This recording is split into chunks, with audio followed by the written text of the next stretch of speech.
Hello, my name is Maria Toka, and this is not another video designed with me. This is a special episode that I'm doing in collaboration with another super dope designer and a friend of mine, Mauro Jaurena, well known on Instagram as Design Syndrome. I'm pretty sure you know him already if you're a designer and you use Instagram, but if you don't, for whatever reason, you should definitely check out his stuff. He is super talented and his Photoshop skills are just mind-blowing. Like, you don't even need Pinterest, you can get tons of inspiration from his page. So yeah, make sure you will check him out. So the concept of this collab is really simple. We're both showing you our poster-design process, but I'm gonna start it and he will finish the poster. So in this video, I'm preparing a draft for him to finish, and you're gonna find the end result on his channel, and also the other way around. He's also gonna prepare a draft for me to finish, and you will see my process of finishing it in my next video. So by the end of this collab, we will have 2 ready posters that we will design together.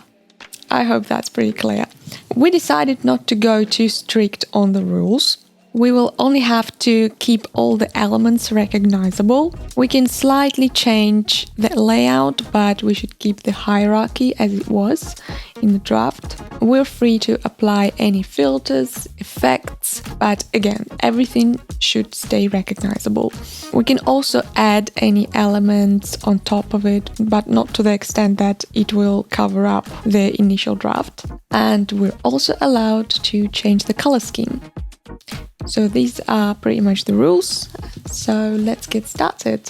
So first of all, before deciding on what kind of poster to create for him, the draft, I decided to take a closer look at his stuff and to see what kind of style he normally does, just to see what kind of challenge I can create for him, because I want him to design something different, to push him out of his comfort zone, because it would have been too boring to give him something he's already really great at.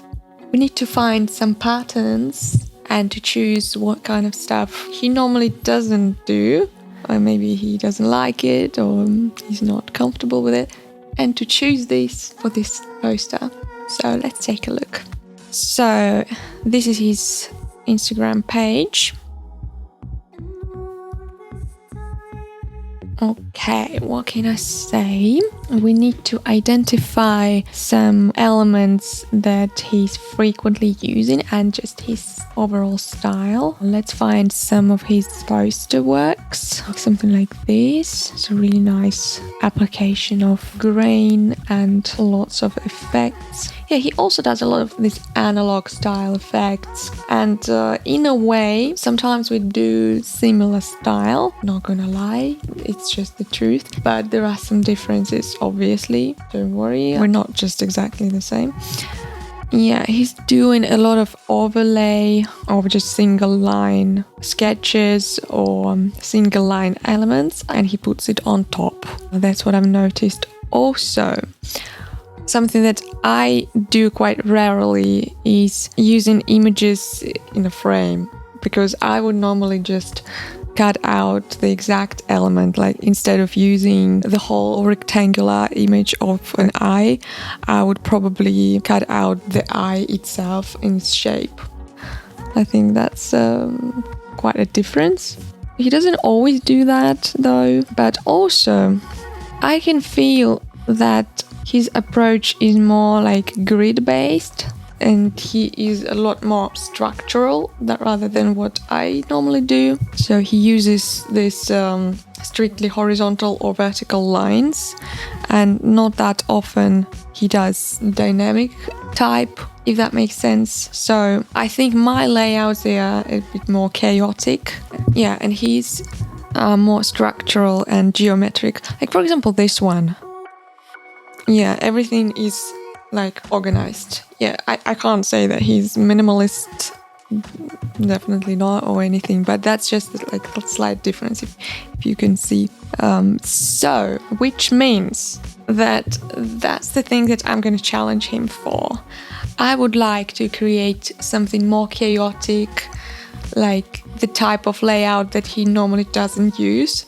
Also, what I've noticed, he doesn't really use script fonts or like vintage fonts. I'm more a fan of this stuff. That's just a personal preference, I guess. Like, why should he? There are certain colors that he doesn't use a lot of, but with the colors, to be honest, I'm not the greatest expert with color, at least at the moment. There are lots of stuff that he doesn't use, but I'm trying to come up with something that I could create. So I also don't want to do anything completely different from my style as well. Otherwise, it would have been difficult and too big of a challenge for me, which is not what I want, right? Yeah, he mostly uses Helvetica or any kind of sans serif font, or sometimes he uses serifs, and they are usually stretched, like what I noticed. So yeah, we will try to break this pattern and make him design something very different. We'll see what it's gonna look like.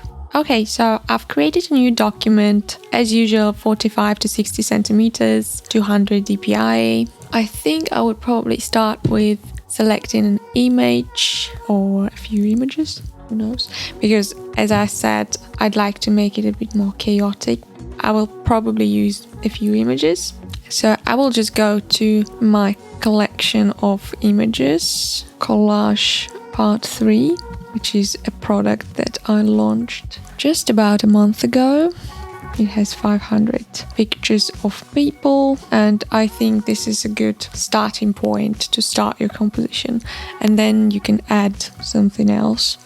Yeah, and I want to choose some interesting picture, something that could interact with something else.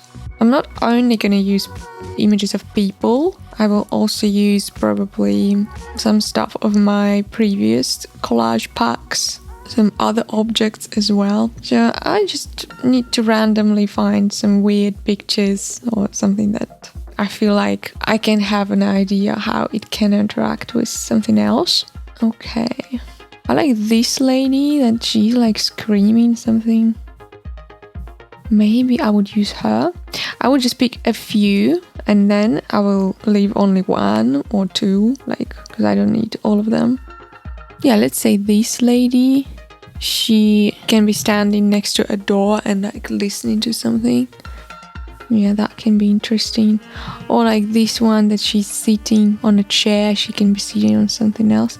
Although it's probably a bit too geometric. I need something a bit more chaotic.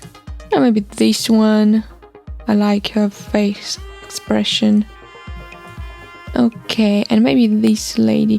I think she can be used as a base image, like, and on top of her a lot of things can be going on. Again, I don't want to make it like too vintagey, if you know what I mean, because that would restrict him, and that's a little bit too limited style, and you need to make it only vintage. I would like to give him some room for experimenting. I really like the idea of mushrooms. I just don't know how to implement that. Her hat can be a mushroom. Oh yeah, actually I can do something like that. If this is tears of your eyes, it looks a bit weird. Yeah, but it could be a hat. Okay, that's just one option. What else do I have here? Yeah, I'm getting hungry now looking at these images, to be honest. Oh, there's another picture of mushrooms. I like this one, and I think it's easier to combine it, like it's growing out of your mouth. Yeah, maybe not this lady.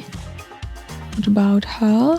I think it could work, but I would manipulate these mushrooms a bit.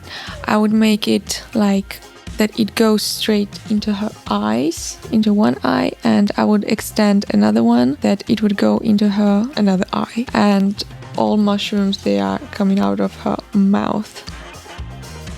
I think that looks pretty cool.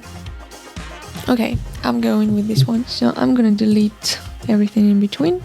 And as for the typography, like what is this kind of poster if it doesn't have any type, right? I haven't come up with the phrase or specific words, so I normally just start with lorem ipsum, and then when I see the picture, I'm coming up with the title for it, just by what I'm feeling, looking at it. Yeah, I'm just improvising. That's what I'm gonna do. Yeah, it's good that Photoshop understands me straight away. I don't even need to type lorem ipsum. I really like this font that it automatically applied because I used it last time. I'm even thinking maybe to leave it like that. Well, yeah, that would have been too simple. Of course, I want to experiment a little bit, but I meant the type. I really love this font and it looks so vintage now. Let's just split it into 2 different words. I'm not sure what I'm gonna write yet. I will just leave it like that for the time being. Oops. So now it kind of looks like a really old, like vintage magazine because of the placement of the title. And again, it's very structural, so I will change the layout, I'm pretty sure. But now, at first, I need to concentrate on mushrooms and I want to change the shape of them. I'm selecting the good old pen tool and I'm going to just cut some unnecessary part because there are a lot more mushrooms that I need. Okay, something like that. And also I need to extend this one, and on the layer underneath it I'm going to erase this part, and the last bit I need to blend them together. Is it perfect now? I think it is. Is it? Merging them together, these 2 layers. I just selected them, Command E, and I need to place it like it's coming from her mouth. So I'm gonna create a mask. Yeah, I made it a little bit transparent so I could see the lips. Just cutting this part that is not supposed to be visible. And now, magic. It happened, like it's growing out of her mouth. And what else? And I will probably desaturate it. Command U, saturation 0, and Command M. I would also add a little bit of a contrast so it will be more visible.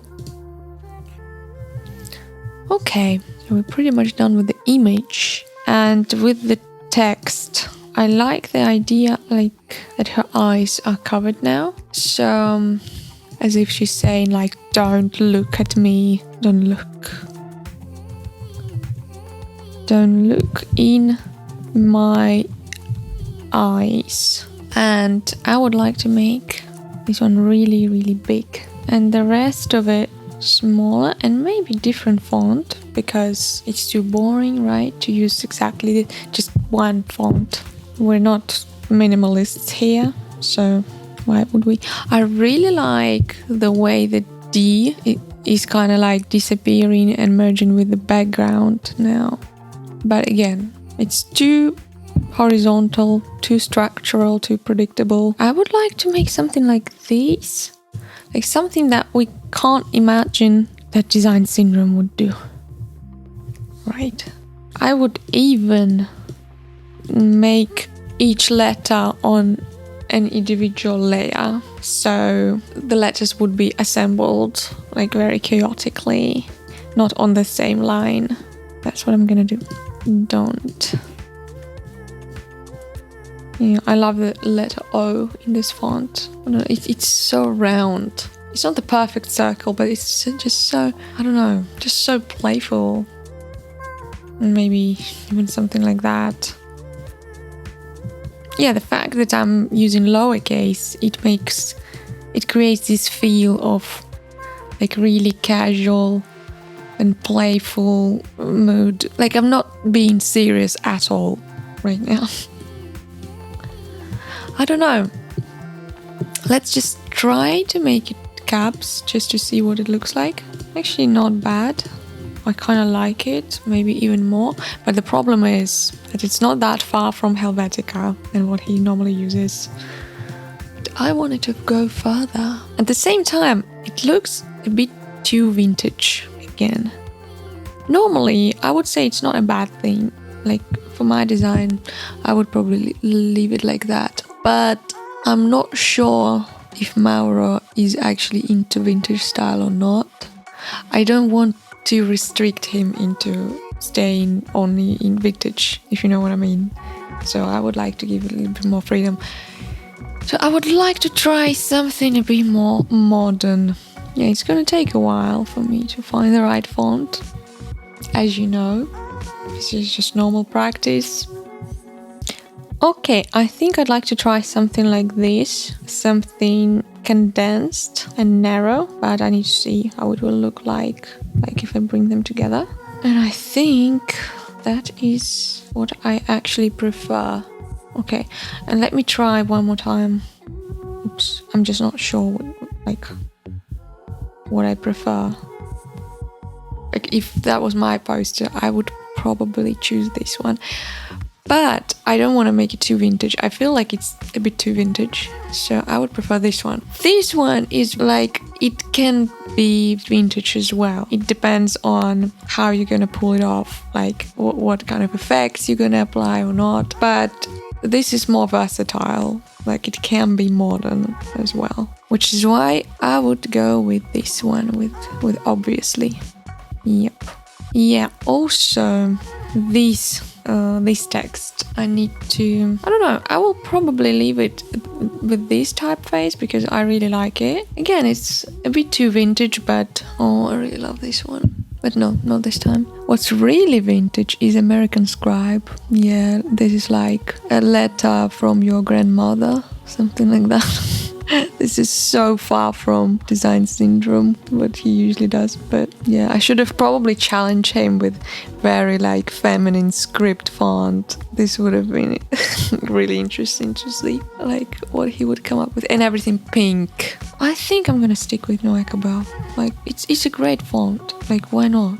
Again, we don't need to keep the same structure. The more chaotic, the better. It feels pretty balanced, so I would leave it like that. Okay, and the last thing, I think it's already quite ready as a starting point. I mean, it's already a solid base for experimenting, for applying some effects and all of that. Maybe I would desaturate the image of the lady just not to scare Design Syndrome away, because he may look at it and will see like very vintage style. Okay, and maybe I would even go as far as to apply gradient map. Let's see what kind of colors I can come up with. Yeah, like this. This is definitely more modern. I will just try different colors now, and it will take a while again, so I will speed up this process. Obviously, you don't need to fall asleep while I'm doing it. You see how much the color can do. This is pop art, vintage, pop art, vintage. Well, when I'm saying pop art, it's not like strictly pop art, it's just my associations with it. Maybe this one is nice, like what kind of person you will become after mushrooms. I don't know, that's just my assumption, I've never tried. And it should be applied on top. Also, if anybody knows how to close this properties tab forever, like every time I close this tab group just to see the layers, but every time when I'm applying any kind of new adjustment layers or anything like that, it pops up again and I need to close it again. Like, I used to not have this problem with my previous laptop, but with this new laptop, I don't understand. So yeah, let me know in the comments if you happen to know. This is a bit too acid color. Obviously there was a joke. How could you believe I wouldn't go with this? Okay, let me choose the right color scheme. I think to make it look a bit less vintage, I would add some cold colors like cold green or blue, which is something I've already done. And for shadows, it'll be maybe something like pink. Not too bright though.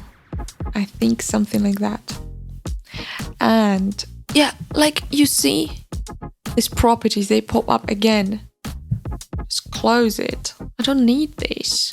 I would apply it underneath mushrooms, or in fact, I just have to shift mushrooms on top. Yeah. So I really like this effect of different layers. Let me experiment with the color scheme a little bit more.